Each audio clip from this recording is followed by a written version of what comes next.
Hi, I'm Alex Lopez. Hi, I'm Ashley de Lopez. I was born in Antigua, Guatemala. I'm from the United States and I came to Guatemala when I was 16. My wife and I have an English academy. She teaches the higher levels and I teach the lower levels. I now live and have made my life in Guatemala. So we have teams from the US that have the heart to come and serve in Guatemala. I have my family and I work at the English Academy, and I also work as a missionary with teams that visit from the United States.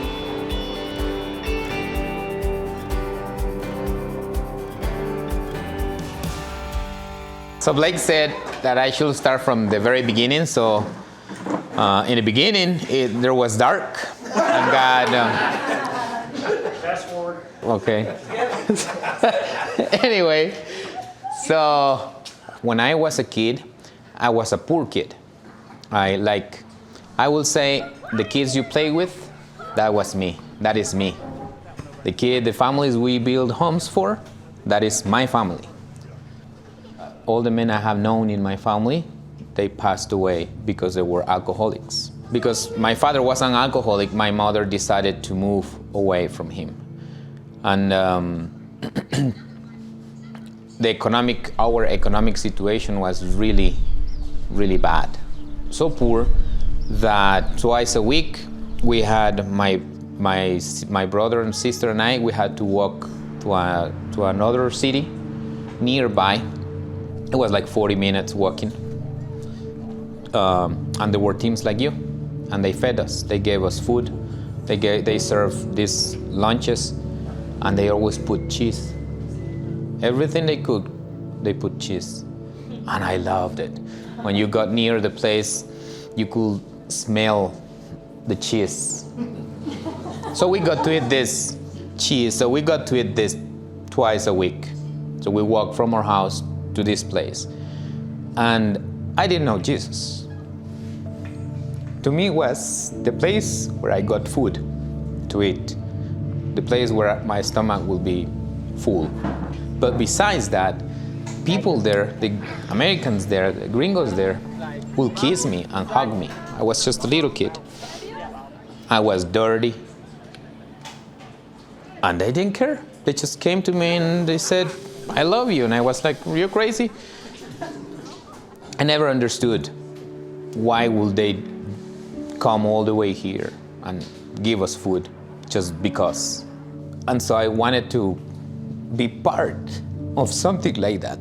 I wanted to understand why would they do these things that didn't make any sense to me. Why would they love me? Why would they care about me? But I continued to grow up, and this ministry finished. My mom made a good job. She was a Christian since I was, I think, 2 or 3 years old.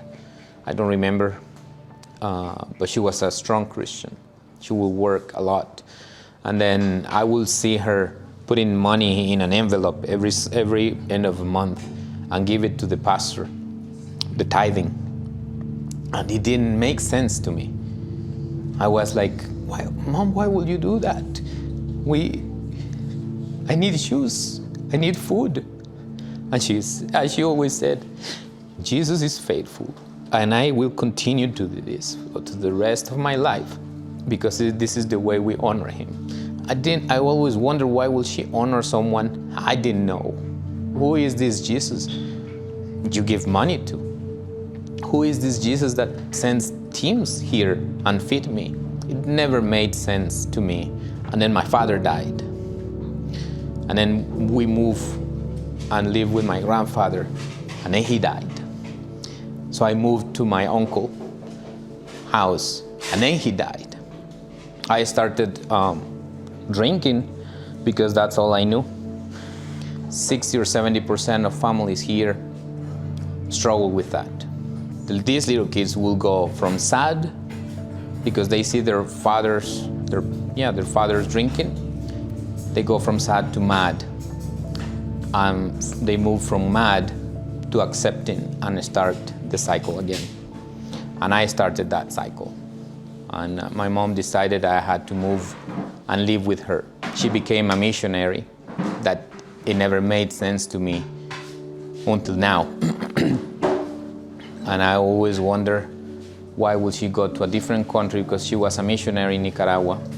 Why would she go to a different country and love kids that were not his own? But she was just giving me the best example of serving and loving. And when she found out I was not doing right, she took me to live with her. She would always take me every Sunday and Saturday to church. To me, it was a hard time because I didn't like any of the things they did in the church. But one day, one of the pastors, I don't even remember what he said, but one thing I do remember is he asked, who wants to accept Jesus in their heart? And I raised my hand I wasn't thinking, it just happened. And then I accepted Christ, and something new was born in me. And so I just stopped drinking. I just stopped fighting.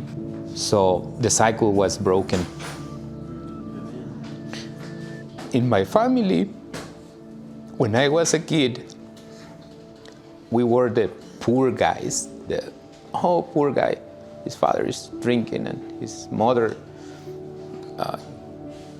has 2 jobs and he's not gonna be enough. He's gonna be a drunk guy, just like his father. He's not gonna be anything, even with my family. Nobody will give money and bet I was gonna grow up and be a good man. But they didn't know that Jesus was on our side, on my side. And after I accepted Christ, I finished high school, and then I started college. And I was the first cousin out of 30-something cousins I have in my family who graduated college. My mom, she was crying. She was proud. She was like, I knew this was going to happen because you're smart. You just needed Jesus. And I did. I finished college. When I was younger, I lived with my family, my mom and my dad, my 2 sisters, one older and one younger. Always went to church since I was a kid. And we would come down to Guatemala for 1 week every year to visit a children's home. And when I was in 12th grade, before finishing high school, we decided as a family, we all decided to move to Guatemala. At the children's home we were working at, they asked me if I would be an English teacher, and I was like, okay. Because I can speak English, I didn't know, I'd never taught it before though. It was more like tutoring maybe, but it kind of woke in me an interest in teaching. Even though when I was little, I always played like I was a teacher, so it might have been in there for a long time. And then when we left the children's home, we moved to the Bible seminary. Well, I think he was a teacher at the Bible seminary, but he was also principal maybe or something. But he came to ask if I would be able to teach English at Alpha y Omega school. I think it was probably, let's say Friday, and he said, yes, but I need an answer for Monday because we don't have a teacher. So I prayed and I thought about it and I said, okay, I will try, and if it doesn't work, then I will stop. And it was really hard. I had no idea what I was doing at first, but God helped me through, and amazingly now, many years later, those students will come and say I was one of their best teachers, and I'm just like, I don't know how that happened because I don't even remember what I taught them. Then we got books, then I got a curriculum and figured it out. And I worked at that school and I think 2 or 3 other schools as an English teacher always here in Guatemala. And in every school, we had to each year get new books. We couldn't use the same ones that we used last year and just like the next level, but we had to get a whole new set of books and start all over again and plan all over again, because either the books that we used the year before were terrible and not helping us learn, or they stopped making those books, so we had to get new ones. I found out that that is basically how it works in all of Guatemala. All of the schools constantly are changing English books, changing English teachers, because the English teachers just don't know what to do anymore. So my husband, Alex, had a project that he had to work on in his university classes.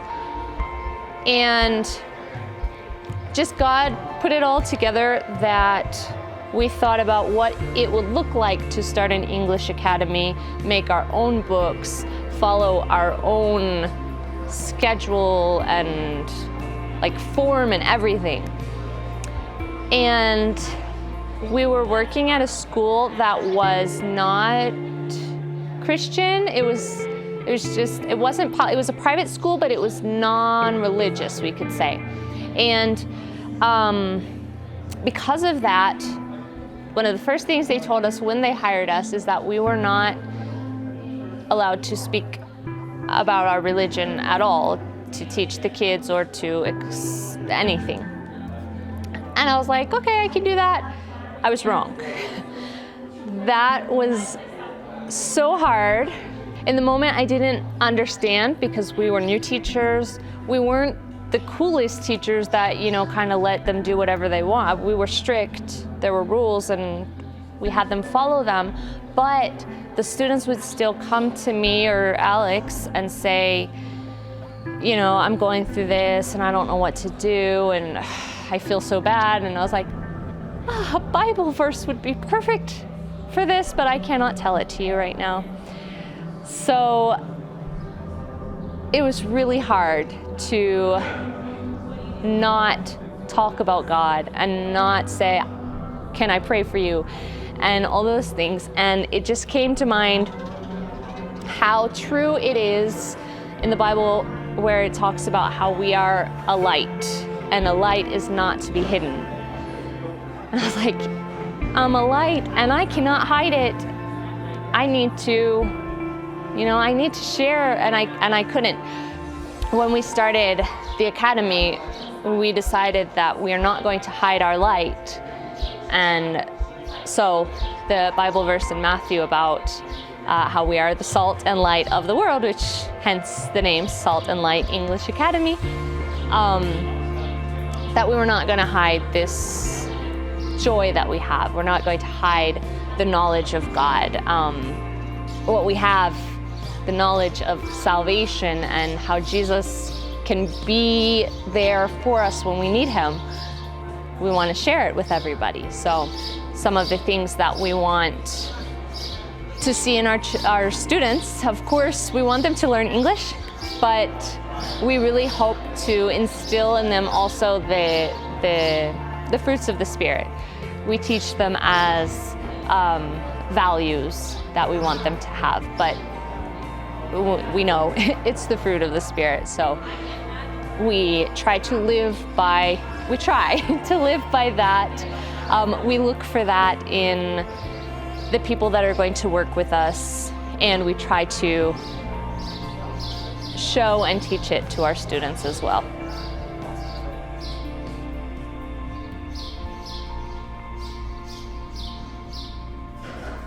My wife and I have been teachers for 20 years. She has been teaching English at least for 20 years, is what I think. I've taught other things like chemistry and biology, for example. So we together started an English school, and I prepare all the project, all the content of a program to learn English, and I worked in all the information and everything. And then I gave that information to my wife, and she started working on the books. And she created the books based on that.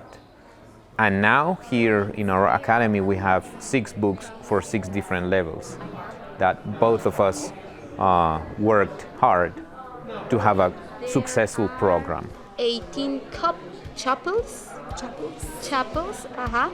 My husband and I really saw that God was and is definitely a big part of it, because when we finally got everything together to say this is what it would look like, we had people that had nothing to do with any of that asking, hey, have you ever thought about teaching English classes? And we said, well, maybe. Would you want to be our guinea pigs?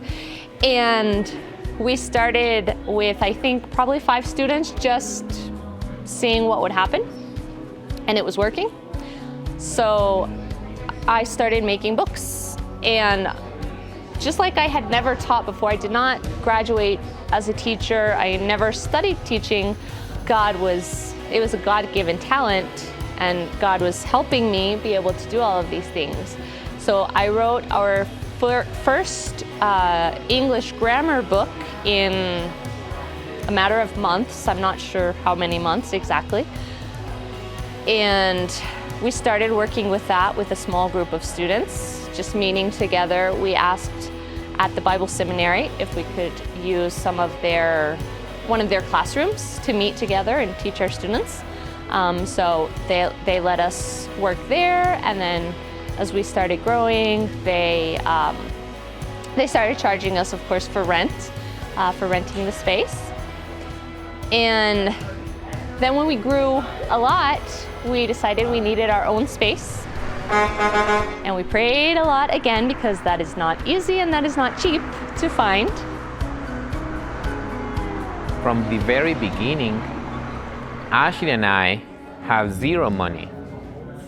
We were wondering how can we leave this place?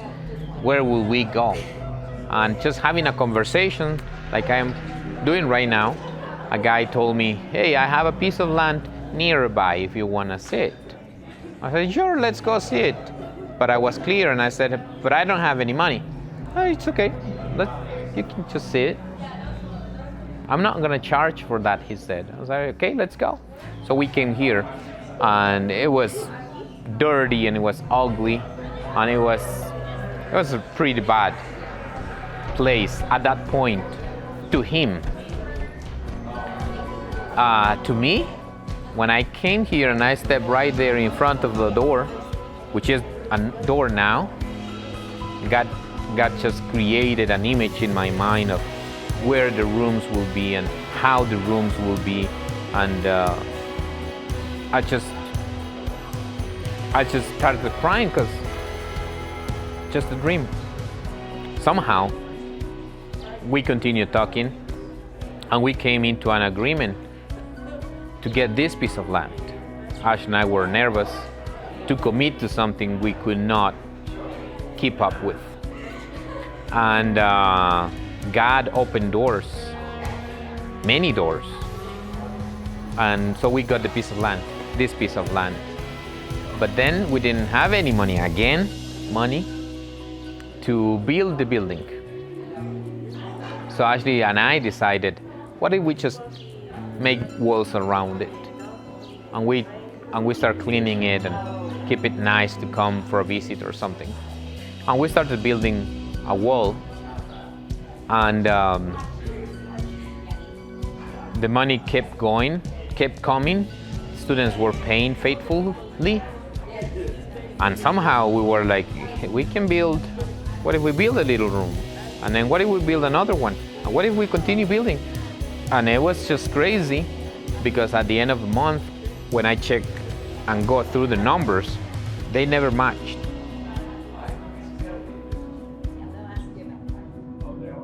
They never matched. We had an income written, but money flowing was more.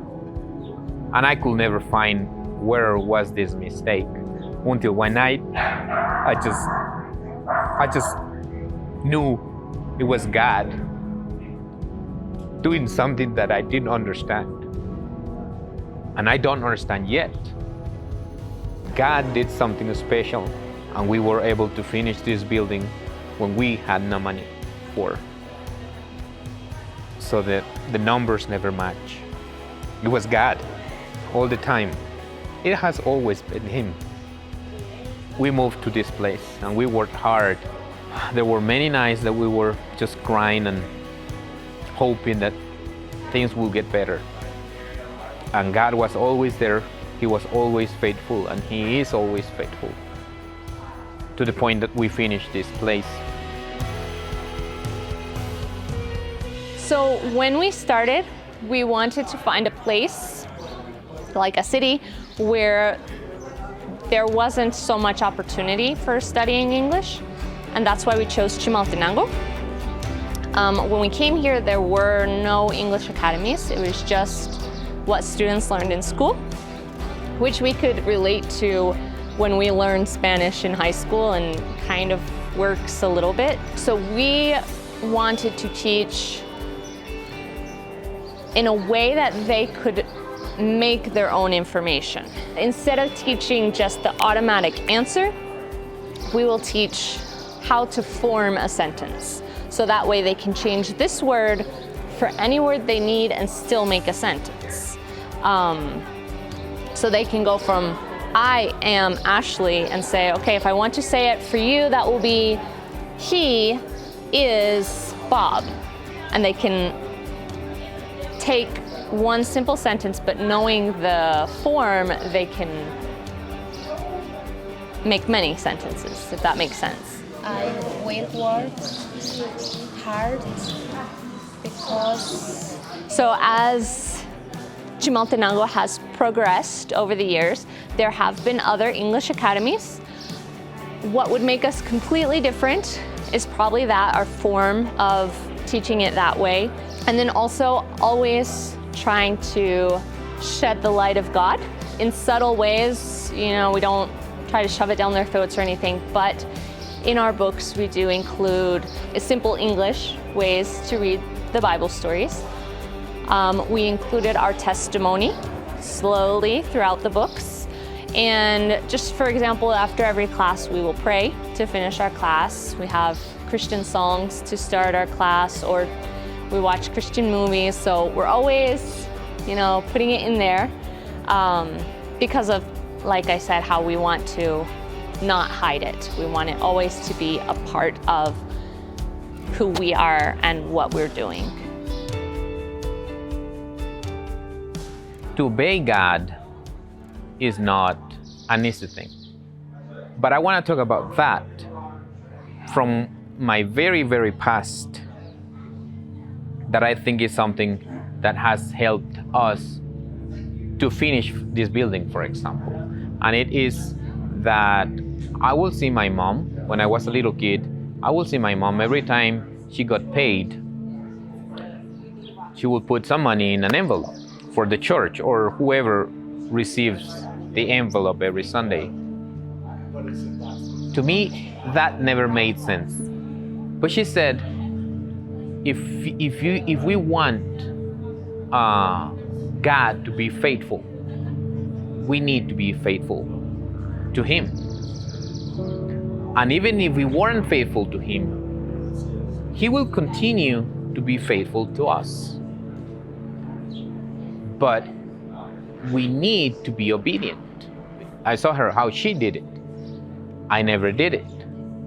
But when I got to meet Jesus in a personal way, it was very clear. And then Ashley and I, when we got married, we decided that we were going to continue to be faithful and obedient with the 10%. I think one of the reasons that we've been okay, or we've been good, is we've been doing something that honors the Lord. So when we say being obedient, what we're actually doing is honoring our God, the one who has provided everything to us or for us. We're not giving back something because it is all His.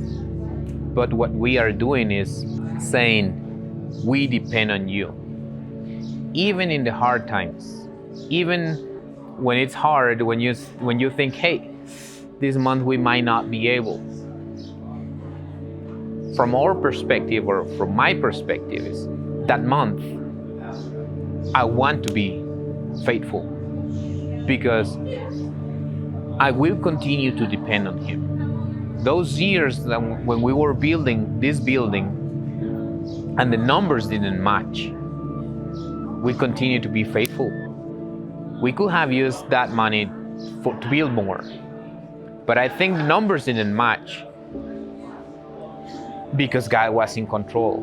And He was in control because He knew that we had nothing and that we only depended on Him.